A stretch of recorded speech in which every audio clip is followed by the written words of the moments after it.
আরও একবার ব্রাজিলিয়ান তারকা রাফিনহার জাদু, দল পেল স্বস্তির জয়। ইউএফা চ্যাম্পিয়ন্স লিগে উড়ন্ত ছন্দে আছে হান্সি ফ্লিকের বার্সেলোনা, একের পর এক জয় ছিনিয়ে এনে পয়েন্ট টেবিলে করছে রাজত্ব।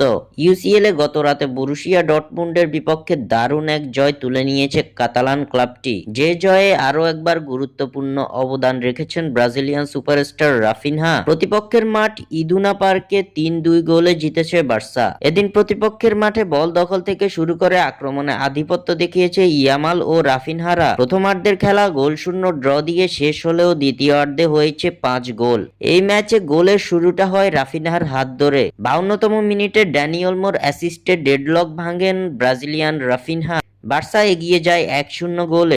তবে কাতালানদের সেই লিডে ভাটা পড়ে ৬০তম মিনিটে। কুবার্সির ফাউলের ফলে পেনাল্টি পায় ডর্টমুন্ড। সফল স্পট কিকে গোল করে দলকে সমতায় ফেরান গারাসি। এরপর লিড নিতে মরিয়া বার্সা সফলতার দেখা পায় ৭৫তম মিনিটে। ফেরান তোরেসের গোলে এগিয়ে যায় কাতালান ক্লাবটি। তবে এর ২ মিনিট বাদে আবারও ডর্টমুন্ডকে সমতায় ফেরান গারাসি। ২-২ গোলে চলতে থাকা ম্যাচে লামিন ইয়ামাল এবং ফেরান তোরেস চাললেন শেষ চালটা। ৮৫তম মিনিটে ইয়ামালের সহায়তায় ম্যাচে দ্বিতীয়বারের মতো জালের দেখা পান ফেরান তোরেস, যার ফলে ৩-২ গোলের মধুর জয় তুলে নেয় বার্সেলোনা।